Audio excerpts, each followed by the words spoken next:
almost jumped off the couch screaming. I knew it whenever I read, because I've always wondered about this. Riley Moss is one of the only white corners in the NFL. Plays for the Broncos, obviously.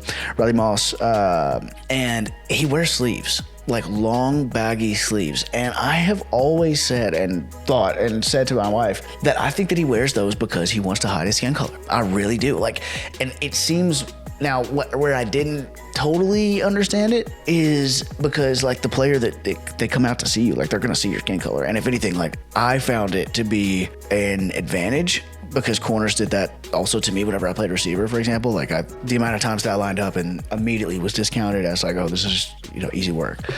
Just because I'm white. I mean, it just happened all the time. And that's okay. It is what it is.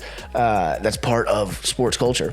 But if you've ever played any sport ever and are even halfway decent, the term white boy gets thrown around all the time. That white boy is this, that white boy is that white boy can, that white boy can't, right? It's there. And I've always wondered if that's why he wore sleeves, to kind of, I guess, cut down on the perception that he's white. I mean, you can't cut down on the percent he is white, but this does make a lot more sense. So Riley Moss still wears long sleeves for a reason. It's not drip. In college, he covered his skin so that scouts would actually look at him. Cornerback is one of the most racially stereotyped positions in football, and being white at cornerback meant getting labeled as not talented enough before the ball was even snapped. And so he hit it. Long sleeves forced them to evaluate the tape, not the skin, a literal disguise to get a fair look at a position dominated historically and culturally by black athletes, and he kept the long sleeves with him. Fast forward to this day, Riley Moss is now one of the only white starting cornerbacks in the entire NFL, lining up against the best receivers on the planet. Same sleeves, same position. So at this point, I don't think that he really does it for film advantages, although Eye in the Sky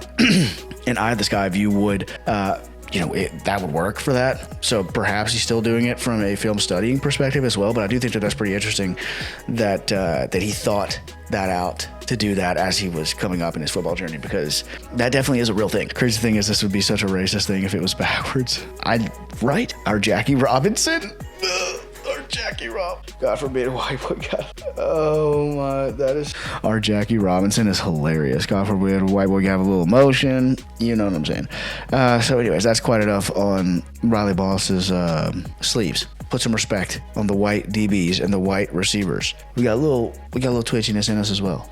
Did you see that? Probably not.